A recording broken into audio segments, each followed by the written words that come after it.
Hello friends, welcome to Lakshmi ఒలువులాస్ kitchen. నేను మీ లక్ష్మి. ఈరోజు వ్లాగ్లో మా పూజ రూమ్ అనేది ఎలా క్లీన్ చేసుకున్నాను, దేవుడి పటాలు కూడా ఎలా క్లీన్ చేసుకుని వాటికి బొట్లు అనేవి ఎలా పెట్టుకున్నానని చూపిస్తున్నాను. ఆషాఢం అయిపోగానే శ్రావణం వచ్చేస్తుంది కదండి. అంటే మనకి శ్రావణ మాసంలో శ్రావణ శుక్రవారం చాలా బాగా పూజ చేసుకుంటారు. అలాగే వరలక్ష్మి వ్రతం కూడా చేసుకుంటాం కదా. దానికోసం మనం ఇల్లంతా శుభ్రం చేసుకుంటాం, అలాగే పూజ రూమ్ కూడా శుభ్రం చేసుకుంటాము.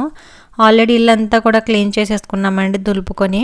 ఇంకా పూజ రూమ్ కూడా పెయింట్ అనేది వేయించుకున్నాము. ప్రతి ఇయర్ వరలక్ష్మి పూజ వచ్చిందంటే పూజ రాకముందే ఈ దేవుడి గది అనేది పెయింటింగ్ చేయించుకుంటాం. అలాగే ఈ సంవత్సరం కూడా దేవుడి గదికి పెయింటింగ్ చేయించుకున్నామండి. ఇలా అప్పుడు నేను పెయింటింగ్ చేయించకముందు ఎలా ఉందనే చూపించలేదు. అంటే వాళ్ళు చేయడానికి వచ్చినప్పుడు మేము దగ్గరలేమో మాస్క్ వేసుకుని దూరంగా ఉన్నాం, అందుకోసమే వీడియో తీయలేదు. వాళ్ళు వెళ్ళిపోయిన తర్వాత ఒక డే అంతా అలా ఉంచేసి అప్పుడు దేవుడి గది లోపలికి వెళ్ళి ఇవన్నీ కూడా క్లీన్ చేస్తున్నాను. ఇక్కడ ఇవి దేవుడి ఫొటోస్ అనేవి టైల్స్ వస్తాయి కదండి, వాటితోనే సెట్ చేసేసారు ఇక్కడ. అవన్నీ కూడా ఫస్ట్ వైప్తో క్లీన్ చేసేసుకుని తోమి అప్పుడు ఇలాగా తడిగుడ్డతో తుడుచుకుంటున్నాను. ఇప్పుడు ఈ ఫొటోస్కి కొంచెం పసుపు ఇంకా కుంకుమతో బొట్లు పెట్టుకోవచ్చని ముందు అయితే పెట్టేసుకుంటున్నాను. కొంచెం పసుపు తీసుకుని ఇలా వాటర్ వేసుకుని మరీ పల్చగా కాకుండా కొంచెం థిక్ పేస్ట్ లాగా ఉండేలాగా కలుపుకోవాలి. ఇలా అంతా శుభ్రం చేసుకునేటప్పుడే మనం ఫొటోస్కి బొట్లు కూడా పెట్టేసుకుంటే మనకి పని అనేది చాలా ఈజీ అయిపోతుందండి. ఇలా కొంచెం ముందుగా పసుపుతో బొట్టు పెట్టుకుని దానిపైన వెంటనే కుంకుమతో పెట్టుకుంటే కనుక అది మనకి కింద పడిపోకుండా అలా అంటుకొని ఉంటుంది. నేను ఎప్పుడు కూడా ఇదే విధంగా పెట్టుకుంటాను. మీకు ఈజీగా ఉంటే ఈ టిప్ని ఫాలో అవ్వండి, లేదంటే మీరు ఎలా చేస్తారనేది నాకు కామెంట్లో చెప్పండి.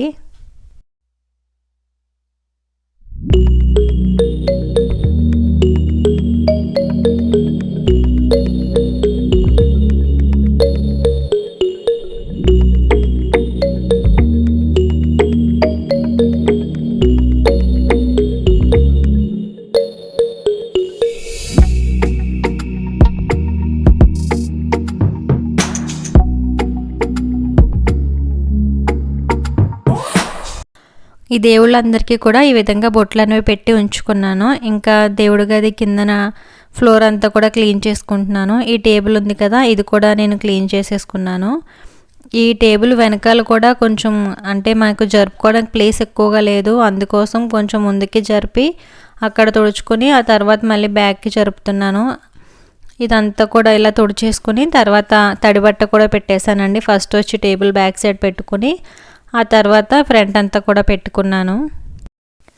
మా దేవుడి గది చాలా చిన్నగా ఉంటుందండి. నేను ఇక్కడ తడిగుడ్డ పెట్టిన తర్వాత ముగ్గు అనేది పెట్టుకోలేదు, ఎందుకంటే ఇంకా ఫొటోస్ అవి పెట్టాలి కాబట్టి. మళ్ళీ నేను ముగ్గు పెట్టిన తర్వాత లోపలికి వెళ్తాను కదా, తొక్కితే మొత్తం అంతా చెదిరైపోతుందని నేను ముగ్గు అయితే వేసుకోలేదు. సో ఇలా తడిబట్ట పెట్టిన తర్వాత ఆ దారిలోగా నేను లోపల నుంచి తీసిన దేవుడి ఫొటోస్ అయితే ఉంటాయి కదా, ఇవన్నీ ఇక్కడ టేబుల్ మీద పెట్టుకున్నాను. ఇవన్నీ ముందే ఒక క్లాత్తో క్లీన్ చేసి పెట్టుకున్నానండి. అంటే పొడి క్లాత్ ఉంటుంది కదా, దాంతో క్లీన్ చేసేసుకున్నాను. ఇప్పుడు వైప్తో క్లీన్ చేసుకుంటున్నాను. అంటే మనం హారతి ఇస్తాం, ఇంకా అగరబత్తీలు వెలిగిస్తాం కదా, వాటి నుంచి వచ్చి పొగ అది మాకు బయటికి పోవడానికి చిన్న కిటికీ ఉంది, కానీ బయటికి వెళ్ళక ఫొటోస్కి ఎక్కువగా పట్టేస్తుంది. అందుకోసం ఇలా వైప్తో ఒకసారి క్లీన్ చేసేసుకుంటే ఆ బ్లాక్నెస్ అనేది అంతా వచ్చేస్తుంది. ఇలా వైప్తో తుడుచుకున్న తర్వాత మళ్ళీ వెంటనే పొడి క్లాత్తో తుడుచుకుంటున్నాను. ఇలా తుడుచుకుని ఇందాకట్లాగే పసుపు ఇంకా కుంకుమతో బొట్లన్నీ కూడా పెట్టుకుంటున్నాను.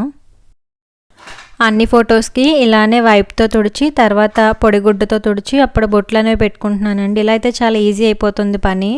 ఇలా కాకుండా మనం ఒకసారి ఇలా వైప్తో అంటే తడిగుడ్డతో తుడిచి తర్వాత పొడిగుడ్డతో తుడుచుకుని, అంటే ఫొటోస్ అన్నీ ఒకసారి మనం తడిగుడ్డతో తుడుచుకుని తర్వాత అవన్నీ మళ్ళీ పొడిగా తుడిచి తర్వాత అన్ని బొట్లు పెడితే చాలా టైం పడుతుంది. కానీ ఇలా ఒకేసారి మనం చేసేసుకుంటే తొందరగా అయిపోతుంది. ఇలా బొట్లు పెట్టుకుని ఈ ఫొటోస్ని బొట్టు పెట్టుకున్న వల్ల దేవుడి గదిలో లోపల పెట్టేసుకున్నాను.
ఇలానే అన్ని ఫొటోస్ కూడా తుడిచి బొట్లు అనేవి పెట్టేసుకున్నాను.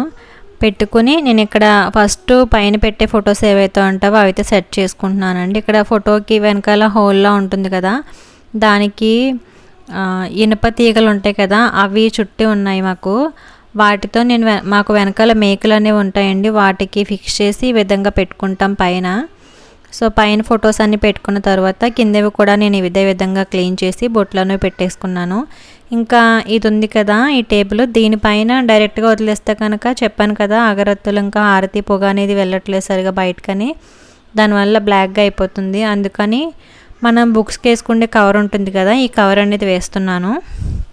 ఇంతకుముందు అయితే న్యూస్ పేపర్ వేసేదాన్ని, కానీ న్యూస్ పేపర్ వేయకూడదని చెప్పారు ఎవరో, అందుకని ఇది వేసుకుంటున్నాను.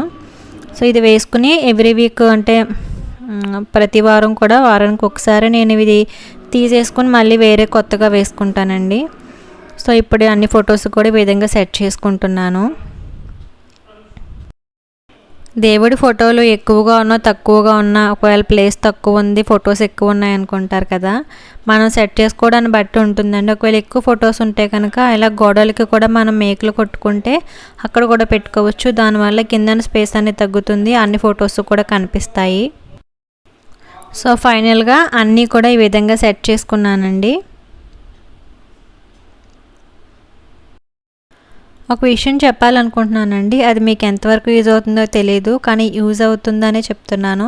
ఏంటంటే ఫొటోస్ ఉంటాయి కదా మనకి దేవుడివి, అవి కొంచెం మనకి సంవత్సరాలు అయ్యేసరికి పాడవుతూ ఉంటాయి. అలాంటివి ఇంట్లో ఉండకూడదు అంటారు. అలాగే కొన్ని చెదలు కూడా పడుతుంటాయి కదా, అలా ఉండకూడని ఫోటోలు తీసేయాల్సి వచ్చినప్పుడు చాలామంది టెంపుల్స్లో పెడతారు దేవుడి దగ్గర. అలా పెట్టకూడదంటండి, ఎందుకంటే అక్కడ పెట్టిన వాళ్ళు కూడా తీసి ఏదో ఒక చెట్టు కింద అయితే పెట్టేస్తారు. అలా కాకుండా మనం సముద్రంలో కనుక వేస్తే చాలా మంచిదంట. మీకు యూజ్ అయితే చెయ్యండి ఈ విధంగా, లేదంటే ఎవరైనా కనుక్కొని ఎలా చేస్తే మంచిదన్నది ఆ విధంగా చెయ్యండి. ఇది కాకుండా వేరే ఆప్షన్ ఏమైనా ఉంటే కనుక నాకు కామెంట్లో చెప్పండి. సో చూసారు కదా దేవుడి గది అంతా కూడా ఈ విధంగా సిద్ధం చేసుకున్నాను. మేమైతే పెయింట్ వైట్ వేయించామండి. వైట్ అయితేనే దేవుడి గది చాలా చిన్నగా ఉంటుంది కాబట్టి వెలుతురు అనేది ఎక్కువగా వస్తుందని వైటే వేయించుకున్నాము. ఇలా పెయింట్ వేయించుకొని ఫొటోస్ అన్నీ క్లీన్ చేసి బొట్లు పెట్టుకుంటే ఎంత నిండుగా ఉందో కదా. సరే అయితేనే మా దేవుడి గది అయితే రెడీ అయిపోయింది. మరి మీరు కూడా రెడీ చేసుకున్నారనేది కామెంట్లో చెప్పండి. అలాగే వీడియోకి లైక్ చేయడం మర్చిపోకండి. Thank you for watching.